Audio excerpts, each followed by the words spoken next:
Hi everyone, स्वागत है आप सभी का टीचिंग गोल्स के इस लर्निंग प्लेटफॉर्म पर। उम्मीद करती हूँ आप सभी लोग बहुत अच्छे होंगे। सो फाइनली टीजीटीज की जो वैकेंसीज थी चंडीगढ़ डिपार्टमेंट में, जो कि मोस्ट अवेटेड थी, सभी लोग इसका इंतजार कर रहे थे, उसे आज रिलीज कर दिया गया है। और अपनी इस वीडियो में मैं आज इस वैकेंसी को कंप्लीट आपके साथ डिस्कस करूंगी ताकि आपके सारे डाउट्स यहाँ से क्लियर हो जाए और जो है आप अपना फॉर्म फिलिंग यहाँ पर स्टार्ट कर पाए।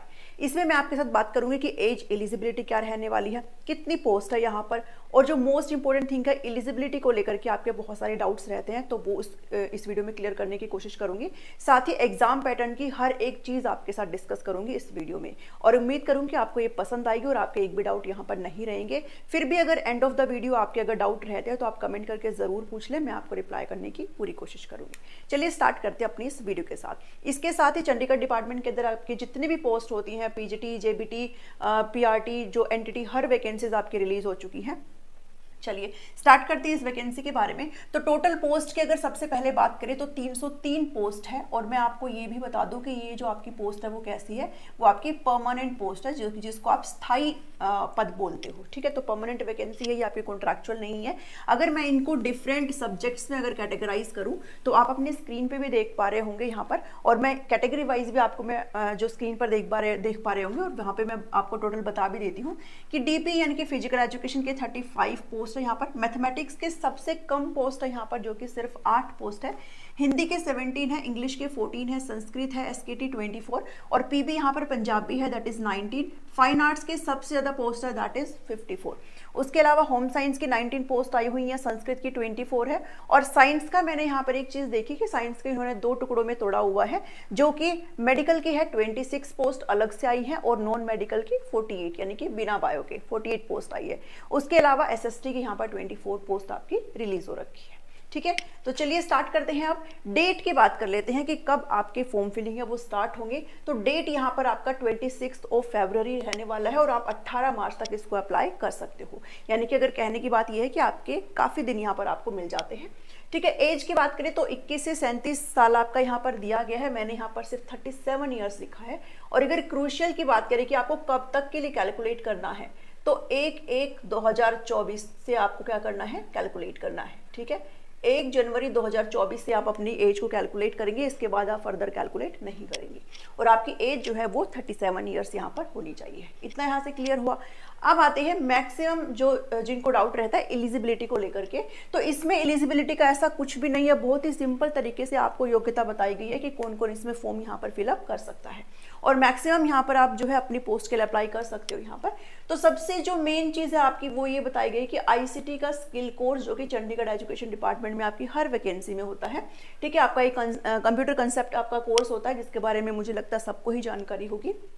तो आईसीटी का स्किल कोर्स यहाँ पर आपके लिए मैंडेटरी है, मस्ट है, जो कि आपका डॉक्यूमेंट वेरिफिकेशन के टाइम पर चेक किया जाएगा। इसके अलावा आपसे बीएड हर उसमें सब्जेक्ट में मांगी गई है, 1 या 2 को छोड़ करके।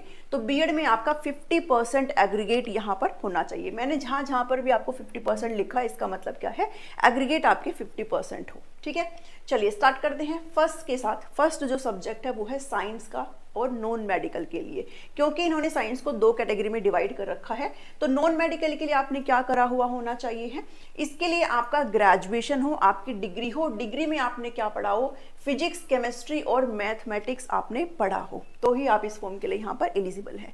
यहाँ पर और का ऑप्शन नहीं है।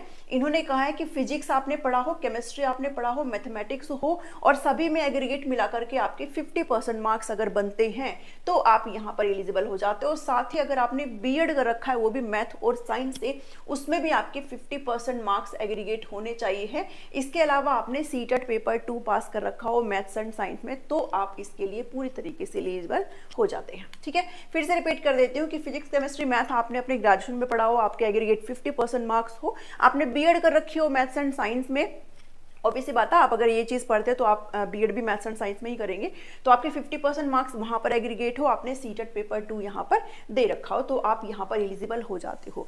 इसके अलावा यहाँ पर और भी है कि अगर ये नहीं है तो फिर सेकंड चीज क्या है, आपने अगर इंटीग्रेटेड कोर्स कर रखा हो। इंटीग्रेटेड कोर्स का मतलब होता है ये 4 साल का एक ऐसा कोर्स होता है जिसमें आपको 2 कोर्सेज करवाए जाते हैं।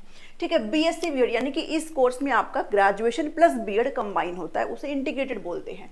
तो ये आपका क्या हो, इंटीग्रेटेड 4 साल का कोर्स हो जिसमें आपने फिजिक्स, केमिस्ट्री और मैथमेटिक्स पढ़ रखा हो, ठीक है, और इसमें भी आपके 50% आपके एग्रीगेट हो, तो बीएड आपकी इसमें इंक्लूड हो चुकी है। और सीटेट पेपर 2 आपका अगर पास है तो आप नॉन मेडिकल वाले पोर्शन में अप्लाई कर सकते हो। इतना यहाँ से क्लियर हुआ। साइंस का है, मतलब जनरली सबका सेम ही है, सारे जो सब्जेक्ट है सबका यही स्ट्रक्चर है, सिर्फ आपका सब्जेक्ट चेंज हो जाता है। मेडिकल में आपने क्या पढ़ा हो अपनी डिग्री में, यहाँ पर आपका फिजिक्स, केमिस्ट्री, मैथ था, यहाँ पर आपने पढ़ा हो जूलॉजी, बॉटनी और केमिस्ट्री। जूलॉजी, बॉटनी और केमिस्ट्री अगर आपने पढ़ा है तो आप यहाँ पर एलिजिबल हो जाते हो, 50% एग्रीगेट आपके होने चाहिए। बीएड में आपने बीएड कर रखा हो, ठीक है, और आपका साइंस यहाँ पर सब्जेक्ट हो टीचिंग, और सीटेट आपने पेपर 2 अगर क्लियर कर रखा है तो आप यहाँ पर एलिजिबल हो जाते हो। इसके अलावा अगर ये नहीं है तो फिर आपका वही सेम है इंटीग्रेटेड कोर्स वाला बीएससी बीएड अगर आपने कर रखा और इसमें भी आपने क्या पढ़ा हो, जूलॉजी, बॉटनी और केमिस्ट्री। कहने का मतलब ये है कि इन्होंने सब्जेक्ट को स्पेसिफिकली लिखा है कि आपने ये सब्जेक्ट यहाँ पर पढ़े होने चाहिए, ठीक है। केमिस्ट्री 50% यहाँ पर अगर आपके मार्क्स हैं और सीटेट अगर पेपर 2 है तो आप इस पोस्ट के लिए, मेडिकल के पोस्ट के लिए यहाँ पर अप्लाई कर सकते हो। मैं फिर आपको बता देती हूँ कि ये जो है और में नहीं है, आपने ये तीनों चीजें पढ़ी हो, ठीक है, जूलॉजी भी, बॉटनी भी और केमिस्ट्री भी। साइंस यहाँ से क्लियर हुआ। फिर चलते हैं एसएसटी की तरफ। एसएसटी में इन्होंने बहुत सारे सब्जेक्ट्स यहाँ पर लिखे हुए हैं जैसे सभी वैकेंसीज में होते हैं, history, political science, economics, geography, sociology, public administration और साइकोलॉजी।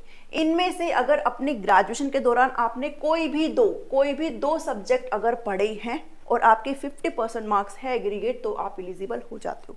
एनी 2, आपने हिस्ट्री के साथ इकोनॉमिक्स पढ़ा तो आप एलिजिबल हो, पॉलिटिकल साइंस के साथ आपने सोशियोलॉजी पढ़ा तो आप एलिजिबल हो, साइकोलॉजी के साथ आपने कोई अदर सब्जेक्ट पढ़ा तो आप एलिजिबल हो, ठीक है। एनी 2, कोई भी 2 अगर आपने पढ़ा है। इसके अलावा अगर आपने बीएड कर रखा है एसएसटी में एज अ टीचिंग सब्जेक्ट और 50% मार्क्स है तो आप यहाँ पर एलिजिबल हो जाते हो। और सीटेट पेपर 2 आपका एसएसटी में अगर पास है तो आप यहाँ पर एलिजिबल हो जाते हो, ठीक है। ये सारी कंडीशंस है, यहाँ पर और का कोई भी चक्कर नहीं है। फिर यहाँ पर आता है और इंटीग्रेटेड कोर्स की बात कही गई है कि अगर आपने 4 साल का इंटीग्रेटेड कोर्स कर रखा है और उसमें अगर आपने ये सब्जेक्ट पढ़े हैं 50% मार्क्स के साथ और अगर आपका सीटेट पेपर 2 क्वालिफाई है तो आप यहाँ पर एलिजिबल हो जाते हैं, ठीक है। इतनी चीजें यहाँ से क्लियर हुई। सीटेट पेपर 2 सिर्फ मैंने लिखा है, आपको ये समझ लेना है कि आपका पेपर 2 किस में ही क्लियर हो, एसएसटी में ही क्लियर हो। यहाँ पर अप्लाई कर रहे हो तो मतलब किसमें, साइंस में ही क्लियर हो, ठीक है। मैथमेटिक्स की अगर बात करें तो सिंपल सी चीज़ है, इसमें डिग्री में आपका मैथ्स होना चाहिए है, इन्होंने बोला है डिग्री में आपका क्या होगा, मैथ्स होगा, 50% मार्क्स एग्रीगेट होगा, प्लस बीएड आपने mathematics as a teaching subject और सीटेट पेपर 2, ये बहुत ही नॉर्मल सी चीज़ है। इसके अलावा अगर आपने बीएससी बीएड अगर कर रखा है जो कि इंटीग्रेटेड कोर्स है, मैथमेटिक्स में 50% और आपका सीटेट पेपर 2 यहाँ पर मांगा गया है। कहने का मतलब ये है कि सीटेट पेपर 2 आपसे हर जगह यहाँ पर मांगा जा रहा है, ठीक है। इतनी चीज़ें मैथ्स में। उसके बाद आपकी जो लैंग्वेज होती है वो बहुत ही सिंपल है। लैंग्वेज में ऑब्वियस सी बात, अगर आप इंग्लिश से अप्लाई कर रहे हो तो आपका मेन सब्जेक्ट इंग्लिश हो जाता है, हिंदी से अप्लाई कर रहे हो तो आपका मेन सब्जेक्ट क्या हो जाता है, हिंदी हो जाता है, पंजाबी, संस्कृत आपका मेन सब्जेक्ट ये रेस्पेक्टिव हो जाते हैं। तो आपने ग्रेजुएशन कर रखी हो 50% मार्क्स के साथ, और अगर इंग्लिश में है तो ग्रेजुएशन इंग्लिश, हिंदी है तो ग्रेजुएशन आपने हिंदी में मेन सब्जेक्ट में करी हो, ग्रेजुएशन पंजाबी है तो पंजाबी में करी हो और संस्कृत है तो संस्कृत में करी हो। इनका कोई भी दिक्कत नहीं होती है, ये सब बिल्कुल क्लियर होते हैं। तो ग्रेजुएशन 50% मार्क्स एग्रीगेट, प्लस आपने अगर बीएड कर रखा, आपका टीचिंग सब्जेक्ट ये होने चाहिए और आपका सीटेट यहाँ पर पेपर 2 क्वालिफाई है तो आप इन सभी सब्जेक्ट्स में यहाँ पर अप्लाई कर सकते हैं। फिर आता है आपका DPE, that is physical education. Physical education में आपको ग्रेजुएशन मांगा गया 50% के साथ, प्लस आपके ये कोर्सेज होते हैं डीपीईडी और बीपीईडी जिसमें आपको 50% मांगा गया है। इसके अलावा अगर आपका ये नहीं है तो और में भी कहा गया है कि आपने अगर इंटीग्रेटेड डिग्री कर रखी है फिजिकल एजुकेशन में तो भी आप इस पोस्ट के लिए यहाँ पर अप्लाई कर सकते हैं, ठीक है। उम्मीद करती हूँ कि आपको इतना यहाँ से समझ में आया होगा। सीटेट का इसमें कोई भी जिक्र नहीं है। फिर चलते हैं आपका ये फाइन आर्ट्स की तरफ। फाइन आर्ट्स जो कि आपका सबसे ज़्यादा वैकेंसीज यहाँ पर लेकर के जाता है और इसमें आपको सिर्फ और सिर्फ डिग्री आपसे मांगी गई है फाइन आर्ट्स में 50% के साथ, इसके अलावा आपसे कुछ नहीं मांगा गया है। होम साइंस में आपसे डिग्री मांगी गई है, होम साइंस में ऑब्वियस सी बात है 50% के साथ। आपसे बीएड मांगा गया है होम साइंस में, ये अगर आपके पास है तो आप इसमें अप्लाई कर सकते हो। म्यूजिक की बात करें तो ग्रेजुएशन आपसे मांगी गई है म्यूजिक में 50% एग्रीगेट के साथ, प्लस आपने बीएड कर रखी हो म्यूजिक में तो आप यहाँ पर एलिजिबल हो जाते हो। इसके अलावा और भी है यहाँ पर कि अगर आपने किसी भी विषय में अगर ग्रेजुएशन कर रखा है लेकिन उसके साथ अगर आपने म्यूजिक में अगर डिग्री करी हुई है तो भी आप यहाँ पर एलिजिबल हो जाते हो। ठीक है, तो बहुत ही सिंपल सा एलिजिबिलिटी है इनका, इतना कुछ भी डाउट नहीं है। फिर भी अगर आपको डाउट रहता है तो आप कमेंट करके जरूर पूछ ले। ठीक है, बात करते हैं एग्जाम पैटर्न की। ये भी आपको समझना बहुत जरूरी है इससे पहले कि आप अपनी प्रिपरेशन को स्टार्ट करें। एग्जाम पैटर्न में आपसे 150 नंबर के यहाँ पर क्वेश्चन पूछे जाएंगे, एक एक नंबर का क्वेश्चन, मल्टीपल ऑब्जेक्टिव आपसे जो है क्वेश्चन पूछे जाएंगे। इसमें आपका पार्ट ए है और पार्ट बी है। पार्ट ए आपका 50 मार्क्स का है जो कि सभी के लिए कॉमन होता है, और पार्ट बी आपका सब्जेक्ट स्पेसिफिक है जो कि हर डिफरेंट इंडिविजुअल्स का डिफरेंट होगा जिस भी पर्टिकुलर सब्जेक्ट में आपने अप्लाई किया है।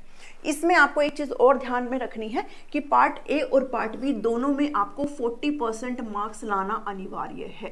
कहने का मतलब ये है कि पार्ट ए क्या है 50 का, 50 मतलब ये जो नॉर्मल सभी के आते हैं, सब ने ही इसको पढ़ना है, सब ने पढ़ना है। आपके सब्जेक्ट के अलावा जो क्वेश्चन आएंगे वो आपका पार्ट ए है जो कि आपका सिंगल शिफ्ट में खत्म हो जाएगा। आपका सेपरेट शिफ्ट में आपके डिफरेंट सब्जेक्ट का एग्जाम लिया जाएगा, बल्कि जो आपका जो कॉमन वाला पार्ट है वो सिंगल शिफ्ट में हो जाएगा। तो इसमें आपको 40% नंबर यानी कि मैक्सिमम आपके मिनिमम आपके 20 मार्क्स यहाँ पर आने चाहिए हैं। अगर आपके यहाँ पर 40% नंबर नहीं आए तो फिर बाकी में भले ही आप 100 में से 100 ले आओ, आपका कोई भी मतलब नहीं रह जाता है। ठीक है, तो आपको इसमें 40% लाना अनिवार्य है, यानी कि 20 मार्क्स इसमें आपके आने चाहिए हैं, और इसमें आपके 40 मार्क्स अगर हैं तो ही आप जो है मेरिट लिस्ट में जाओगे।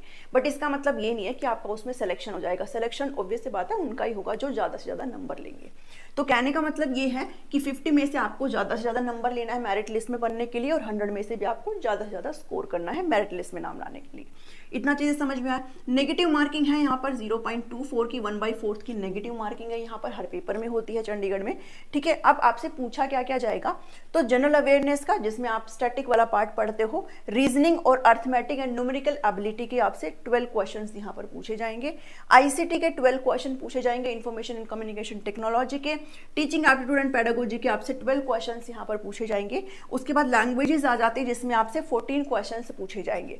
अब ये 14 क्वेश्चन में 5 आपके हिंदी के होंगे, 5 इंग्लिश के होंगे, और 4 क्वेश्चन आपके पंजाबी लैंग्वेज के होंगे, यानी कि 14 क्वेश्चन आपका ऐसे तीनों में डिवाइड हो जाता है। अब आती है बारी सब्जेक्ट स्पेसिफिक की, जो कि आपका 100 नंबर का होगा। ऐसे आपका ये कितने नंबर का बन जाता है, 150 मार्क्स का ये पेपर आपका बन जाता है। ठीक है, इतना यहाँ से समझ में आया।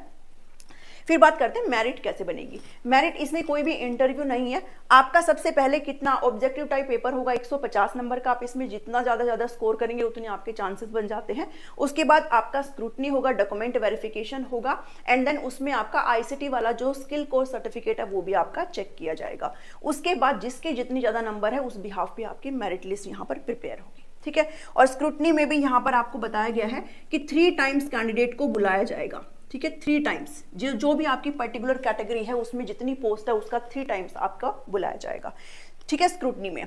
उसके बाद सिलेबस अभी से डिफाइन नहीं है, लेटर बाद में आपको जो सिलेबस है आपको साइट पर अपलोड कर दिया जाएगा, और जैसे आपका सिलेबस अपलोड होगा मैं आपके साथ उसको डिस्कस कर दूंगी, आपको शेयर कर दूंगी।